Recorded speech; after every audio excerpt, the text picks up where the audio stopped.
दिलेला आहे नाही का. आणि कोणतं भजन मग भजन कोणतं? टाळ आहे, मृदुंग आहे, साथीदार आहेत, विना आहे, माईक आहे, त्याला नाही भजन म्हणायचं.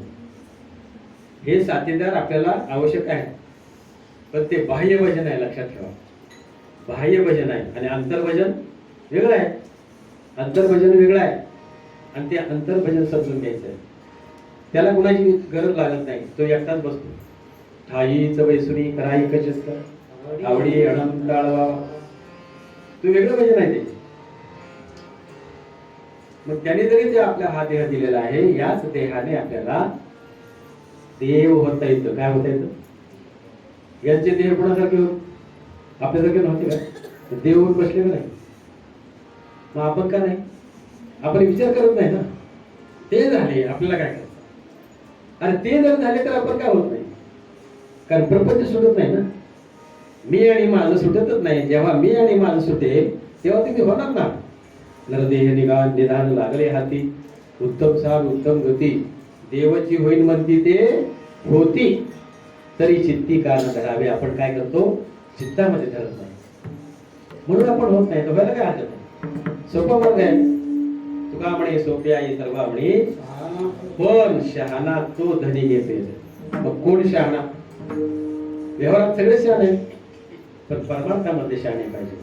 नेमकं काय घ्यायचंय मला? इथे आलोय मी मंदिरामध्ये, पण मला नेमकं काय घ्यायचंय हा प्रत्येकाने विचार करायचा. आणि विचार केला तर प्रश्न सुटेल, नाही तर काय. तुकाराम महाराजांनी या 4 चरणामध्ये असं सांगितलंय की मी भरपूर तीर्थ पाहिली, उदंड पाहिले, उदंड ऐकले. तीर्थाचं वर्णन ह्या पृथ्वीवर जेवढे तीर्थ आहेत त्या सर्वांचं वर्णन मी पाहिलं, ऐकलं आणि वर्णन पण केलं. पण पंढरीचं जे क्षेत्र आहे त्याच्यासारखं मात्र कुठे नाही. आणि जो विठ्ठलवरी देव उभा आहे त्या देवासारखा देवही नाही. बघा, मला आता नेमकं काय सांगायचं तुमच्या लक्षात येऊ द्या. तुम्ही सर्व जाणकार मंडळी आहेत. जर एकादशीला तुम्ही येथे कीर्तन ठेवता, समजण्यासाठी का टाइमपास म्हणून? समजण्यासाठी ना. तर मला काय म्हणायचं नेमकं, तुकाराम महाराज असो, कोणतेही संत असो, तुम्हाला एका बाजूला एक गोष्ट सांगतात आणि दुसऱ्या बाजूला आणखी दुसऱ्या अभंगामध्ये वेगळं सांगतात. कसं? जवळ हे सगळं सिद्ध आहे, हात चालावया पाय, तू आपले सोयी तपाहे, आणि तीर्थयात्रा जाय चुकू नको. सांगतात बरं का. ऐन तारुण्यामध्ये करावं. ह्या तारुण्यामध्ये जे शिक्षण आहे ते मोठं झाल्यावर नसतं होत. तेवढी इंद्रिय आणि आपली स्मरणशक्ती राहत नाही, तेवढं आपलं पाठांतर होत नाही. म्हणून लहान वयामध्ये शाळेत असतं नाही का. 60 वर्ष झाल्यानंतर शाळेत घ्यायला काय हरकत आहे? पहिलीमध्ये चालते का तसं? 60 वर्षानंतर तुम्हाला रिटायर म्हणून घरी पाठवतात. तुम्ही आतापर्यंत योग्य होता, लायक होता, आता कोण आहात तुम्ही? काय म्हणतो लक्षात घ्या. हार घालून घरी पाठवतात. तुम्ही आता लायक होता त्या कामाला, आता कोण आहात तुम्ही? नालायक. ती काय शिवी आहे का? लायक होता पण आता तुम्ही नालायक आहात. मग तुम्ही आता घरी बसा, कारण वय संपलं, तुमची इंद्रिय साथ देत नाहीत ना. म्हणून परमार्थ करायला सुद्धा हे वय आहे, लहानपण आहे. आणि आपण आपल्या मुलांना माळ घालू का म्हटलं तर आपण काय म्हणतो? नाही हो, त्याचं खाय प्यायचे दिवस आहेत. कसे? खायचे पण प्यायचे पण. खा पेय आणि पड तिकडे. काय म्हणतो लक्षात येतं का? म्हणजे ऐन तारुण्यामध्ये मला वाटतं इथे जास्त तरुण वर्ग आहे. अगदी चांगली गोष्ट आहे, पण ही लक्षात घ्या. तुकाराम महाराज म्हणतात की आम्ही एवढी तीर्थ बरं का पाहिली, ऐकली, वर्णन केली, पण पंढरीसारखं तीर्थक्षेत्र नाही. असा देव मात्र कुठे नाही. असे हरिदास, असे संतजन, ऐसा नामघोष. काय नामघोष चालतो? आज नामघोष चालला की नाही? सगळ्या वाड्यात इंडिया पोचला की नाही पंढरपूर मध्ये आज? ज्ञानोबा तुकाराम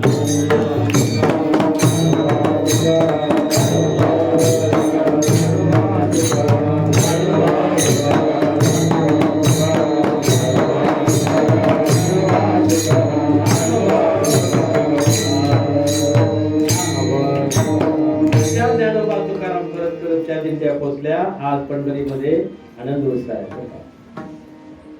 आता ती पंढरी आपण पाहिली, डोळ्याने पाहिली, कानाने ऐकली, वर्णन केलं. मग आता हे कशा करता करायचंय? तर तुम्ही सांगा, आपल्याला जर धर्म शिकवण नसेल, धर्माची शिकवण नसेल, असे जर सत्य नसले असेल, तर कीर्तन प्रवचन नसतील, असं भजन नसेल, तर लोकांना कसं करणार सांगा? देवाला ओळखण्याकरता त्या देवाने, निर्गुण असणाऱ्या देवाने सगुण रूप धारण केलं आणि तुम्हाला सांगितलं ते सगुणाचं महत्व नाही तर निर्गुणाचं महत्व सांगितलं. प्रत्येक संत काय करतो? अव्यक्ताचं महत्व सांगतो. लक्षात ठेवा, कारण जे सगुण तयार झालंय ते नाश आहे ना, सगुणाचा नाश असतो. लक्षात घ्या, सगुण ज्या शक्तीपासून तयार झालं ते पुन्हा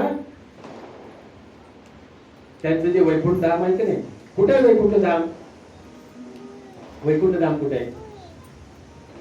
तेने वैकुंठ भुवनी घर केले. वैकुंठ म्हणजे हे भुवनच आहे आणि ते हे ब्रह्मांड आहे. हे जे आकाश आहे की नाही हे स्वयंभू आहे आणि याच्यामध्ये ते पंढरपूर आहे. जाई नगी माये तया पंढरपुरा, भेटेन माहेरा आपुल्या. सोलापूर जिल्ह्यातलं ते नाही बरं का, सोलापूर जिल्ह्यातलं ते नाही, त्यांना वेगळं पंढरपूर सांगायचंय. आपलं निर्गुण निराकार पंढरपूर आहे, त्याने जरी सांगितलं तरी. कारण कसं आहे, संतांचे बोल आहेत ना हे वाचून बरं का, वाचून तो अर्थ कळत नाही. वाचार्थ, भावार्थ, मतितार्थ, गुह्यार्थ हे अर्थ वेगळे वेगळे आहेत. त्यांना सांगायचं काय, तुम्हाला लक्ष देऊन त्या ठिकाणी आणतात. बघ बर का, असं आहे, असा देव आहे बरं का, असा देव आहे बरं का. मग तो जर असा देव आहे तर मग नामदेव महाराजांना कळाला का हो? ऐका, तुम्ही ऐकताना दर वेळेला नामदेव महाराजांना पांडुरंग कळाले का? का नाही कळाले? कळण्यासाठी, पांडुरंग कळण्यासाठी काय केले त्यांनी? ते म्हणजे देवा मला तू कधी कळेल, कधी कळेल? ते म्हणले तू अजून काय आहे, कच्चा आहे म्हणून. नामदेवाला कसं ठरवतो? कच्चा आहे तो. मग पक्का कशाने होईल? तर तुला सद्गुरू करावं लागेल. सद्गुरू तू केल्याशिवाय, त्यांच्याकडून ते ज्ञान घेतल्याशिवाय तुला मी कळणार नाही. काय देतात ते? काय देतात ते? ते साध ती साधने, ती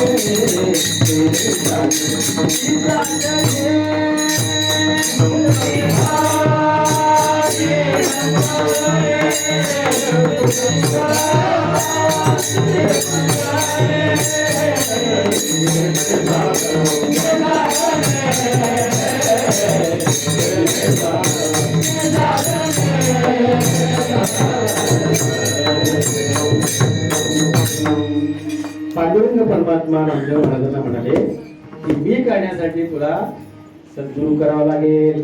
आणि मग कुठे पाठवून त्यांना? आवडे नागनाथ नाही का, विसोबा खेचराकडे, विसोबा साठी, पण ते खेचर त्यांच्याकडे पाठवले की नाही? आता आपण काय केलं? मग आपण सद्गुरू केलाय का? म्हणजे किती वर्ष हे कीर्तन चालू ठेवल्यावर, जर एकादशीला किती वर्ष कीर्तन चालू ठेवल्यावर आपल्याकडे, बरं तेवढे वर्ष लागतील काय? जर वर्षी कीर्तन ठेवायचं, वर्षातले 12 महिने, तसे 12 महिने बांधून 24 एकादशी करता तुम्ही, वर्षाला 24 एकादशी.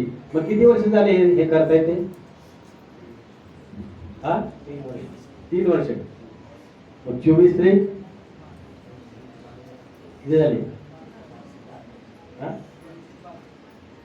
72 झाली का नाही? 24चा पाडा पाठ आहे तुमच्याबरोबर. 72 कीर्तन आपण ऐकली नाही का? मग कळून घ्यायला 72 कीर्तन ऐकावं लागतात का? ऐकावं लागतात का? भूक लागली तुम्हाला भरपूर, आता नुसतं किती खाईन काय सांगता येत नाही. आणि नेमकी ती आमटीत पाल पडलेली सांगितली, ते पाल पडले बरं का त्या आमटीत, तरी भूक लागली म्हणून खाल का तुम्ही? हा, नाही बाबा, नाही खायचं. किती वेळात कळालं? 6 महिने सांगत होते काय होते ते, अहो पाल पडली, अहो पाल पडली, लगेच कळालं की. मग तुम्हाला फायदा तोटा कळतो का नाही? मग संतांनी एवढं करून ठेवलंय, ते कळणार कधी? काय साधन दिलं? विसोबा क्षेत्राने नामदेव महाराजांना काय साधन दिलं या गोष्टीवर कधी विचार केला का? आणि तो मला कधी मिळेल?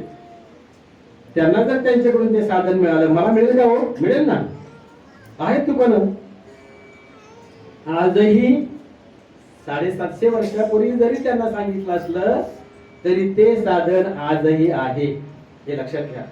पण आपल्या गरज पाहिजे ना, ती भूक लागली पाहिजे ना आपल्याला. जसं ज्ञानेश्वर महाराजांनी सांगितलं, ज्ञानेश्वर महाराजांच्याकडे जे तत्व होतं की नाही, ते अगोदर कोणाकडे होतं? शंकर भगवानकडे होतं की नाही? की तुम्ही जे चिंतनाला बसता, तुम्ही जे ध्यानाला बसता, डोळे झाकून बसता की नाही, शंकर भगवान त्यांचे फोटो डोळे झाकून बसलेले आहेत की नाही असे. मग कुणाचं ध्यान करता तुम्ही? पार्वतीने हट्ट घेतला, तसं तुम्ही कधी हट्ट घेतला का? एवढी कीर्तन ऐकले, महाराज तुम्ही जे सांगता ते मला सांगा बरं, मी ह्याचा शोध